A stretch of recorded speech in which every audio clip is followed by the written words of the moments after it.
जादूगरनी कहती है, दूसरी शर्त मैं आपको तब बताऊंगी जब आप पहली शर्त को पूरा करेंगी। अगर नहीं तो महाराज को हमारी सच्चाई बताकर हमें मृत्युदंड दिलवा सकती हैं।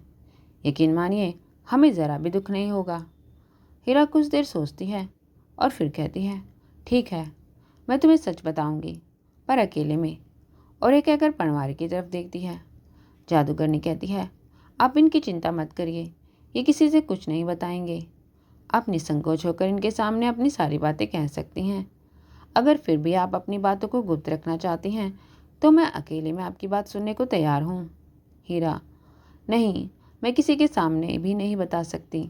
तुम हमारे साथ हमारे कक्ष में चलो।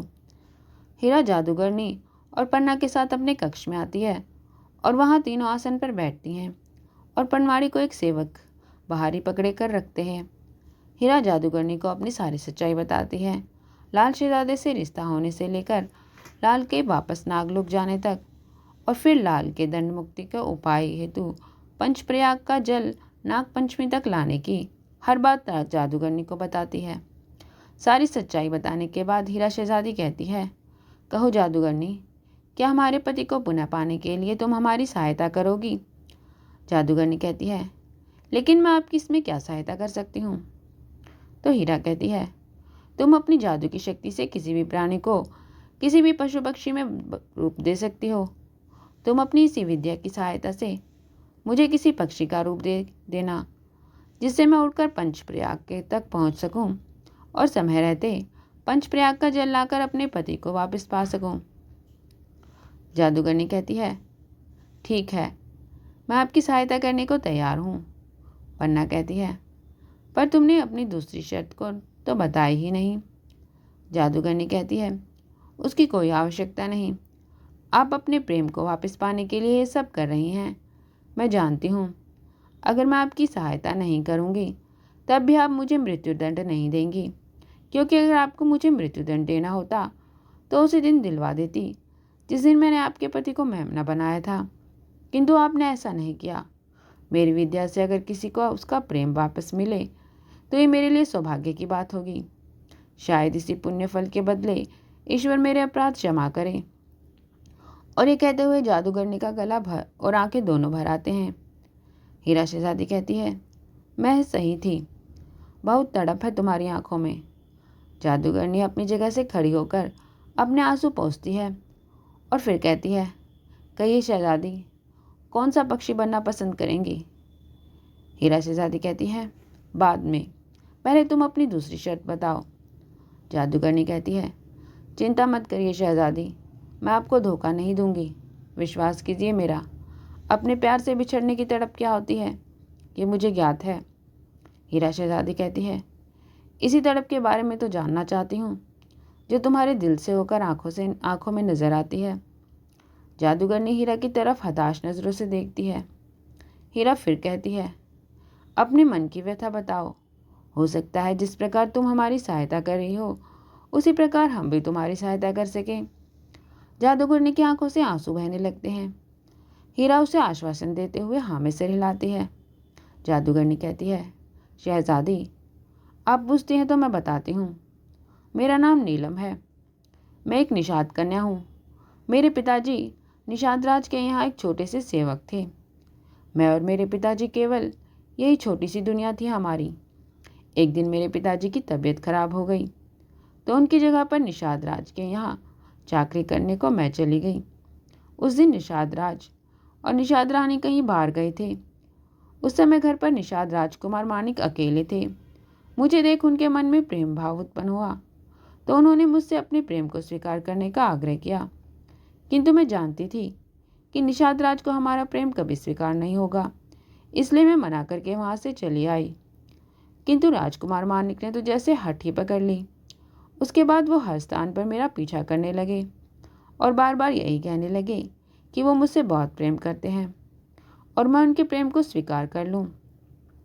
प्रेम तो मुझे भी उनसे हो गया, किंतु मैं जानती थी कि हमारे प्रेम का कोई भविष्य नहीं है। मैंने राजकुमार को बहुत समझाया कि निषाद राज हमारे प्रेम को कभी स्वीकार नहीं करेंगे, पर वो तो मेरी एक बात भी सुनने को तैयार नहीं थे। और एक दिन उन्होंने कहा कि यदि मैंने उनके प्रेम को स्वीकार नहीं किया तो वो अपने प्राणों का त्याग कर देंगे। मैंने सोचा कि वो अपनी जिद पूरी करने के लिए ही ऐसा कह रहे हैं, ऐसा कुछ नहीं करेंगे, और मैं उन्हें मना करके वापस घर आ गई। पर मैं ये नहीं जानती थी कि वो सच में ऐसा कार्य करेंगे। और घर जाकर माणिक ने विष का पान कर लिया। निषाद राज अंत शक्तियों के ज्ञाता हैं, तो उन्होंने अपनी विद्या के द्वारा माणिक के प्राण बचा लिए। परंतु जब उन्हें पता लगा कि वो मुझसे प्रेम करते हैं और इसलिए माणिक ने आत्महत्या करने की कोशिश करी, तो उनके क्रोध की सीमा न रही और दंड स्वरूप मुझे और मेरे पिता को कैद में डाल दिया और राजकुमार माणिक को भी नजरबंद कर दिया। निषाद राज ने माणिक को बहुत समझाया कि वो किसी और से प्रेम नहीं कर सकते। उनका विवाह उनके मित्र की बेटी के साथ बचपन में ही तय किया जा चुका है। बहुत समझाने पर भी माणिक ने अपनी जिद नहीं छोड़ी और कह दिया कि वो विवाह करेंगे तो मुझसे ही करेंगे, अन्यथा अंजल का त्याग करके अपने प्राणों का त्याग कर देंगे। कई दिनों तक माणिक ने भोजन नहीं किया, जिससे उनका स्वास्थ्य बिगड़ने लगा।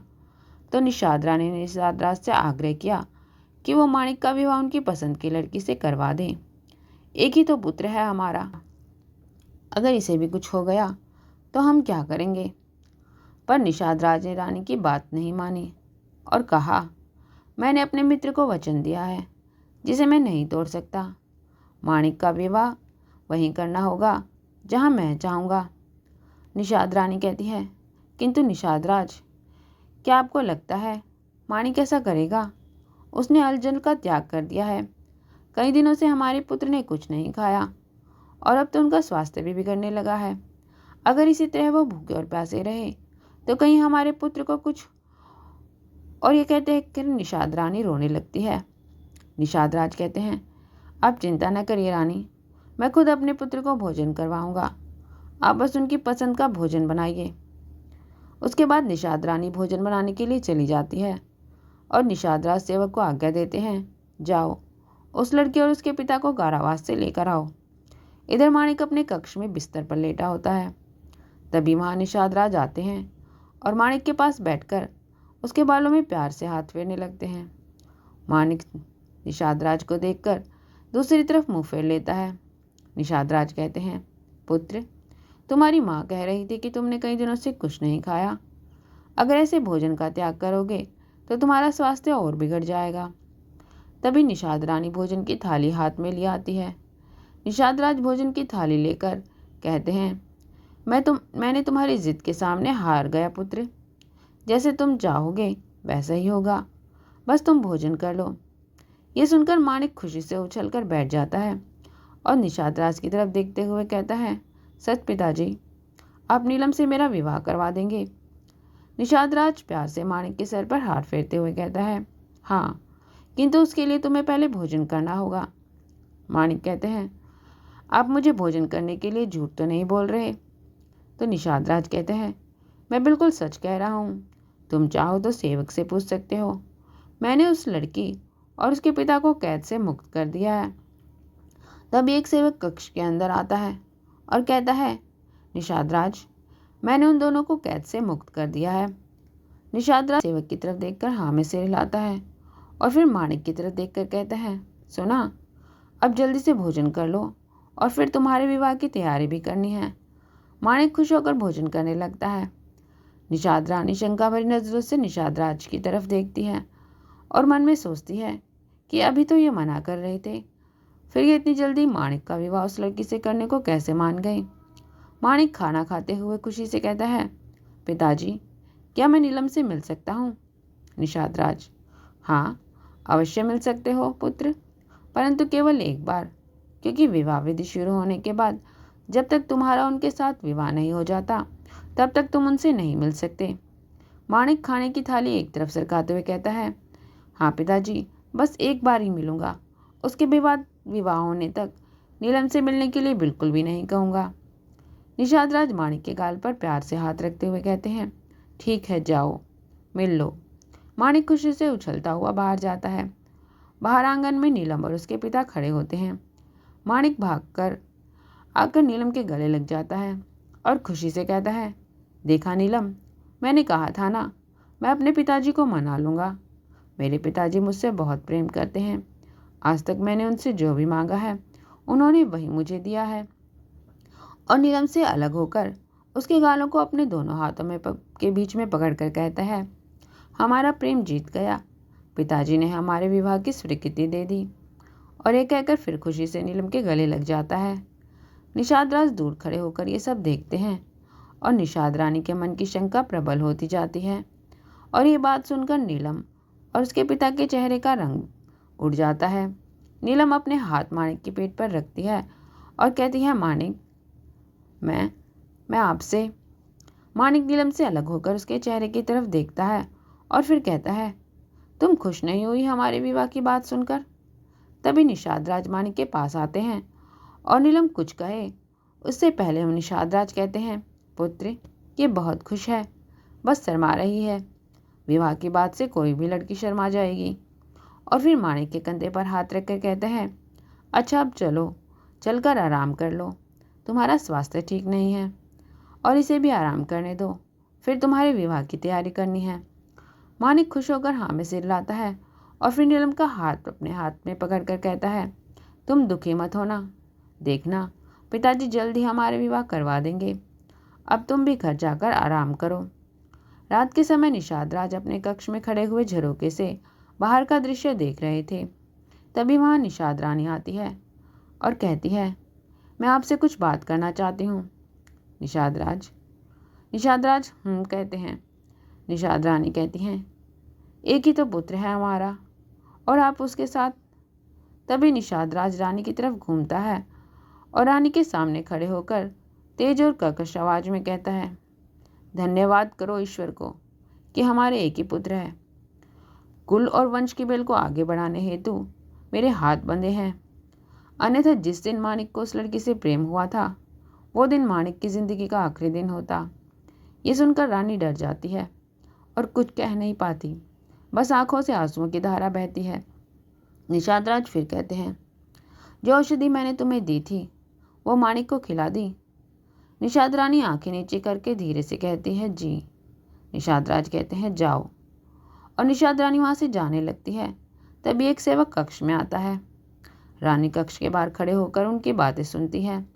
निषाद राज सेवक से कहते हैं, उस लड़की को और उसके पिता को आज अर्धरात्रि के समय गहन जंगल में ले जाकर मृत्यु के घाट उतार देना और उनके शव को जंगली जानवरों के आगे फेंक देना। सेवक जो आ गया निषाद राज। ये सुनकर रानी एकदम से घबराकर वहां से चली जाती है। अर्धरात्रि के समय निषाद राज माणिक के कक्ष में जाता है।